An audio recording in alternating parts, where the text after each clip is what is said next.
Tuesday morning and mini vlog. So welcome back. ಹಾಗೆ ಮನೇಲಿ ನಾನು ಲಡ್ಡು ಮಾಡಿದ್ದೆ. ಸೊ ರವೆ ಉಂಡೆ ಜೊತೆಗೆ ಡ್ರೈ ಫ್ರೂಟ್ಸ್ ಲಡ್ಡು, ಅದ್ರ ಜೊತೆಗೆ ನಿನ್ನೆ ಮಾಡಿದಂತಹ ವೀಡಿಯೋದಲ್ಲಿ ಶಾರ್ಟ್ಸಲ್ಲಿ ಕೇಕ್ದು ಕೂಡ ಶೇರ್ ಮಾಡಿದ್ದೀನಿ.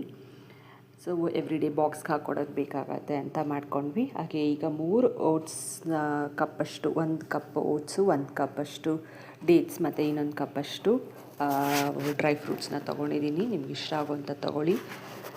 ಮತ್ತು ಎಲ್ಲನೂ ಹುರ್ಕೊಳ್ಬೇಕಾಗತ್ತೆ ಸ್ವಲ್ಪ. ಸೊ ಮತ್ತು ಬ್ಲೆಂಡರ್ಗೆ ಹಾಕಿ ಡೇಟ್ಸ್ನ ನಾವು ಏನು ರುಬ್ಬಿಟ್ಕೊಳ್ಬೋದು ಸೈಡಿಗೆ.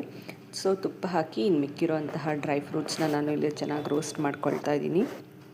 ಅದಾದಮೇಲೆ ಸೊ ಎಲ್ಲ ಒಂದು ಬೇಗನೆ ಫ್ರೈ ಆಗೋಗುತ್ತೆ ತುಪ್ಪ ಹಾಕೋದ್ರಿಂದ. ಮತ್ತು ಅದರಲ್ಲಿ ಪ್ರೋಟೀನು ಮತ್ತು ಡೈರಿ ಪ್ರಾಡಕ್ಟ್ಸಿಂದ ನಿಮಗೆ ಒಳ್ಳೆ ಹೆಲ್ತ್ ಕೂಡ ಸಿಕ್ಕತ್ತೆ. ಸೊ ಡೈರಿ ಪ್ರಾಡಕ್ಟ್ಸ್ನ ಬೇಡ ಅನ್ನೋರು ಸೋಯಾ ಬೇಸ್ಡಾಗೂ ತಿನ್ಬೋದು. ಸೊ ಓಟ್ಸ್ನ ಈಗ ಚೆನ್ನಾಗಿ ಏನು ಹುರ್ಕೊಂಡಿದೆ ಅದನ್ನು ಕೂಡ ಆ್ಯಡ್ ಮಾಡಿಕೊಂಡು ಡ್ರೈ ಫ್ರೂಟ್ಸ್ಗೆ ಪೌಡರ್ ಮಾಡ್ಕೊಳ್ಳಿ. ಏಲಕ್ಕಿ ಕೂಡ ಫ್ಲೇವರ್ಗೆ ಹಾಕ್ಕೊಳ್ಬೋದು, ಏಲಕ್ಕಿ ಇಲ್ಲಾಂದರೆ ಕಾರ್ಡಮಮ್. ಈಗ ಡೇಟ್ಸ್ನ ಚೆನ್ನಾಗಿ ಎಲ್ಲ ಡ್ರೈ ಪೌಡರ್ಗೆ ಮಿಕ್ಸ್ ಮಾಡಿ ಉಂಡೆ ಕಟ್ಟೋದು ತುಂಬ ಸುಲಭ, ಟ್ರೈ ಮಾಡಿ. Tuesday morning and mini vlog. So welcome back. ಹಾಗೆ ಮನೇಲಿ ನಾನು ಲಡ್ಡು ಮಾಡಿದ್ದೆ. ಸೊ ರವೆ ಉಂಡೆ ಜೊತೆಗೆ ಡ್ರೈ ಫ್ರೂಟ್ಸ್ ಲಡ್ಡು, ಅದ್ರ ಜೊತೆಗೆ ನಿನ್ನೆ ಮಾಡಿದಂತಹ ವೀಡಿಯೋದಲ್ಲಿ ಶಾರ್ಟ್ಸಲ್ಲಿ ಕೇಕ್ದು ಕೂಡ ಶೇರ್ ಮಾಡಿದ್ದೀನಿ.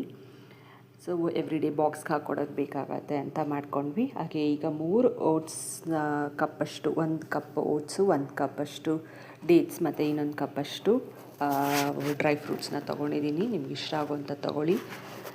ಮತ್ತು ಎಲ್ಲನೂ ಹುರ್ಕೊಳ್ಬೇಕಾಗತ್ತೆ ಸ್ವಲ್ಪ. ಸೊ ಮತ್ತು ಬ್ಲೆಂಡರ್ಗೆ ಹಾಕಿ ಡೇಟ್ಸ್ನ ನಾವು ಏನು ರುಬ್ಬಿಟ್ಕೊಳ್ಬೋದು ಸೈಡಿಗೆ. ಸೊ ತುಪ್ಪ ಹಾಕಿ ಇನ್ನು ಮಿಕ್ಕಿರೋಂತಹ ಡ್ರೈ ಫ್ರೂಟ್ಸ್ನ ನಾನು ಇಲ್ಲಿ ಚೆನ್ನಾಗಿ ರೋಸ್ಟ್ ಮಾಡ್ಕೊಳ್ತಾ ಇದ್ದೀನಿ. ಅದಾದಮೇಲೆ ಸೊ ಎಲ್ಲ ಒಂದು ಬೇಗನೆ ಫ್ರೈ ಆಗೋಗುತ್ತೆ ತುಪ್ಪ ಹಾಕೋದ್ರಿಂದ. ಮತ್ತು ಅದರಲ್ಲಿ ಪ್ರೋಟೀನು ಮತ್ತು ಡೈರಿ ಪ್ರಾಡಕ್ಟ್ಸಿಂದ ನಿಮಗೆ ಒಳ್ಳೆ ಹೆಲ್ತ್ ಕೂಡ ಸಿಕ್ಕತ್ತೆ. ಸೊ ಡೈರಿ ಪ್ರಾಡಕ್ಟ್ಸ್ನ ಬೇಡ ಅನ್ನೋರು ಸೋಯಾ ಬೇಸ್ಡಾಗೂ ತಿನ್ಬೋದು. ಸೊ ಓಟ್ಸ್ನ ಈಗ ಚೆನ್ನಾಗಿ ಏನು ಹುರ್ಕೊಂಡಿದೆ ಅದನ್ನು ಕೂಡ ಆ್ಯಡ್ ಮಾಡಿಕೊಂಡು ಡ್ರೈ ಫ್ರೂಟ್ಸ್ಗೆ ಪೌಡರ್ ಮಾಡ್ಕೊಳ್ಳಿ.